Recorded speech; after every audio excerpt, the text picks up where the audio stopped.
Ce n'est pas ce qui vous arrive, mais la manière dont vous réagissez à ce qui vous arrive qui détermine votre destin.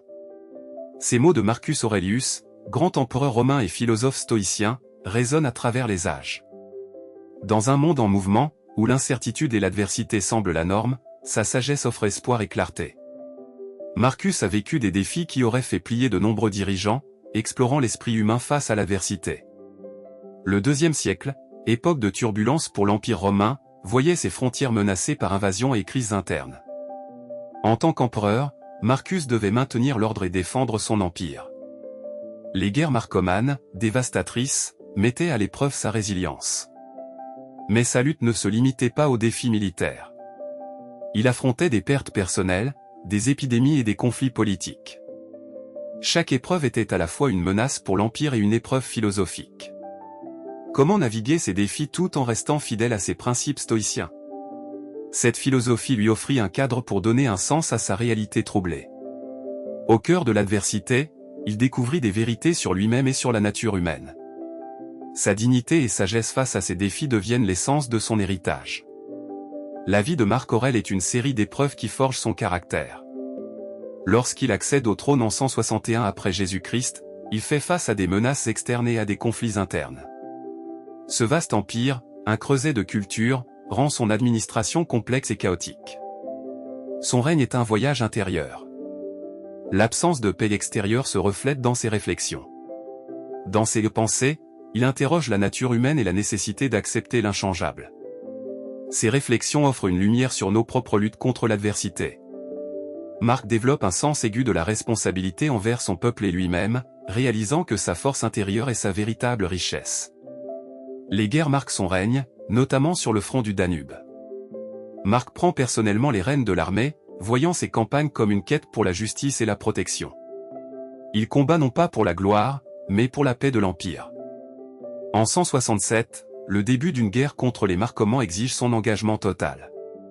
Bien que les victoires soient nombreuses, les pertes le sont aussi. Il fait preuve de résilience, sachant qu'une victoire sur le champ de bataille ne garantit pas une paix durable. Les années de guerre sont aussi un temps de réflexion. Il s'interroge sur la souffrance et la mort. En tant que leader, il ne peut pas afficher de faiblesse, mais il s'immerge dans ses pensées. Au milieu des conflits, il trouve l'opportunité de renforcer ses croyances stoïciennes. La maladie le frappe également. Alors qu'il est sur le front, il contracte une épidémie, perdant des troupes. Plutôt que de céder au désespoir, il médite sur la fragilité de la vie et l'importance d'agir avec intégrité. Il réalise que dans les moments sombres, son engagement envers ses principes est crucial. Le règne de Marc Aurèle illustre l'adversité comme école de vertu. Ces luttes forment le socle de son héritage. Son engagement envers le stoïcisme et la sagesse acquise font de lui un modèle intemporel.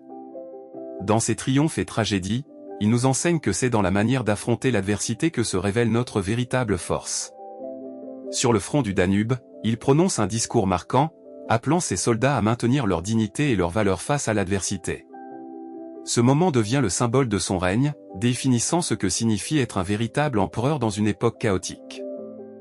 Après ces batailles, Marc ne recherche pas la gloire, mais réfléchit à l'héritage qu'il laisse. Sa philosophie stoïque devient un guide pour surmonter les obstacles. Dans ses pensées, il rappelle que la vie est imprévisible et que nous devons accepter les défis.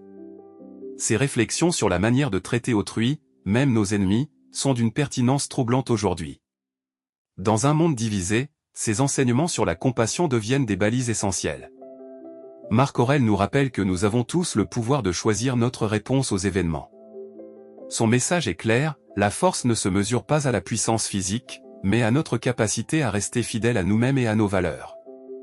En intégrant cette sagesse dans notre quotidien, nous pouvons surmonter nos défis et influencer positivement ceux qui nous entourent. Nous avons tous une part de Marc Aurèle en nous, une voix intérieure qui nous encourage à embrasser nos luttes avec grâce et dignité.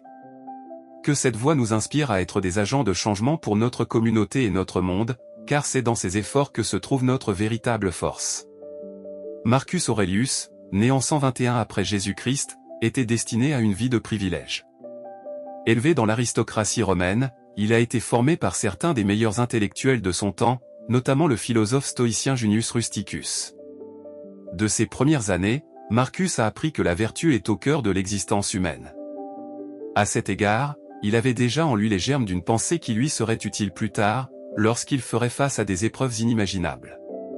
Son ascension au trône en 161 après Jésus-Christ se fait dans un climat de turbulence. Le murmure de la guerre retentit aux frontières de l'Empire. Les Marcomanes, un peuple germanique, commencent à envahir les territoires romains. Les tribus nomades, poussées par des pressions internes, se dirigent vers le sud, menaçant les colonies romaines établies. Certaines villes, à l'instar de Carnuntum, deviennent des bastions de résistance, mais sont souvent sur le point de tomber. La tension sur le front du Danube est palpable. Les soldats, bien que loyaux, commencent à ressentir la fatigue de ce conflit sans fin. En tant qu'empereur, Marcus se trouve face à un choix critique. Il pourrait déléguer cette responsabilité à ses généraux, mais il choisit de prendre personnellement la tête des armées, une décision qui a des répercussions tant sur son image que sur son moral. Ce choix, en 167, le voit traverser les gorges du Danube, un paysage sauvage et majestueux, où les montagnes se dressent contre un ciel orageux. L'odeur de la terre humide après la pluie, mélangée à l'odeur de fer des épées, crée une atmosphère à la fois mystique et menaçante. Dans ces moments de calme relatif, avant la tempête des batailles, Marcus écrit. Ses réflexions, capturées dans ses pensées, deviennent un refuge. Il y note des pensées telles que « la mort n'est rien d'autre qu'un changement, un passage vers un autre état ». Ce n'est pas la fin, mais une redéfinition de notre essence. Ces mots, bien que simples, résonnent profondément dans son esprit torturé alors qu'il observe ses soldats partir à la guerre, ne sachant pas s'ils reviendront. Les guerres marcomanes ne sont pas uniquement des conflits militaires, elles sont aussi des épreuves d'endurance. En 169, alors que la guerre s'intensifie, une épidémie ravage les rangs des légions romaines. Des milliers de soldats tombent, victimes d'une peste qui connaît des ravages dévastateurs. Leurs visages, jadis fiers et déterminés, deviennent le reflet de la souffrance et de la désolation. Marcus lui-même contracte cette maladie, et les symptômes le plongent dans une réflexion profonde sur la nature éphémère de la vie. Plutôt que de céder à la panique, il se concentre sur ce qu'il peut contrôler, son esprit. Il écrit « Les événements ne nous touchent pas, ce qui nous touche, c'est notre réaction à eux ». Ce mantra le pousse à avancer, à continuer de se battre, non seulement pour son empire mais aussi pour lui-même, pour sa propre conscience. Les défis militaires de Marcus sont incessants, mais la véritable guerre se joue aussi sur le terrain politique. En 175, il est confronté à une révolte dans sa propre ville, entraînant une lutte de pouvoir qui dévoile les faiblesses des hommes autour de lui. Des membres de son propre conseil tentent de l'ébranler, attirés par des ambitions personnelles. Voici qu'il se retrouve à naviguer non seulement les champs de bataille mais aussi les intrigues et les trahisons. Combattre des ennemis sur le front n'est qu'une partie de son rôle. Face à cette adversité, Marcus se rappelle que la vertu est son seul allié. Il écrit dans ses pensées, « La dignité ne se trouve pas dans la victoire, mais dans la manière dont nous agissons malgré l'adversité. » Ce moment de son règne est marquant. Dans une Rome pleine de conflits internes, il se lève un matin, décide de passer en revue les troupes, et se confronte à la réalité de ses soldats. Au milieu de l'odeur de la sueur et des cendres des feux de camp, il prononce un discours qui sera gravé à jamais dans les mémoires, « Mes frères, nous sommes unis non seulement par le sang et la terre, mais par notre engagement commun à la vertu et à la justice. Veillons à ce que notre héritage soit celui d'un empire juste, et non d'un empire de conquête. » Ces mots résonnent et galvanisent ses troupes, leur rappelant leur véritable mission.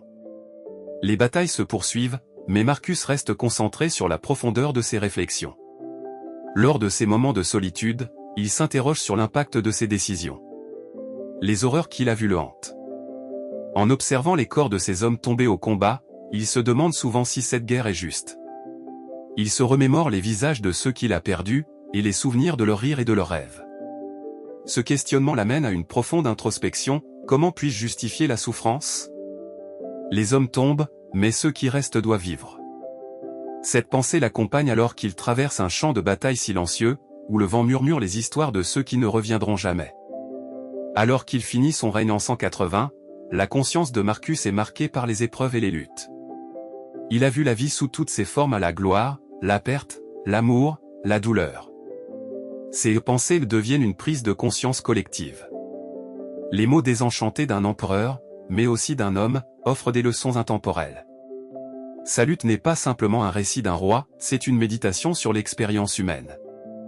Ces réflexions sur la manière de traiter autrui, même nos ennemis, sont d'une pertinence troublante aujourd'hui. Elles sont un appel à la compassion, à l'empathie et à une humanité partagée. À la fin de son règne, bien qu'il soit affaibli par les guerres et la maladie, il reste une figure emblématique, celle d'un dirigeant qui a su s'élever au-dessus de la simple politique. Il a appris que la vraie force réside dans la capacité à tenir bon même lorsque tout semble perdu. Le message de Marc Aurèle est clair, dans nos souffrances, nous pouvons trouver notre voie. Son héritage est une invitation à tous de cultiver cette force intérieure, à faire de chaque obstacle un tremplin pour grandir, et à embrasser nos luttes avec dignité et compassion. Ainsi, même dans les moments les plus sombres, la lumière de la sagesse de Marcus Aurelius continue de briller, nous rappelant que nous avons toutes les ressources nécessaires pour faire face aux défis de la vie et en sortir plus forts.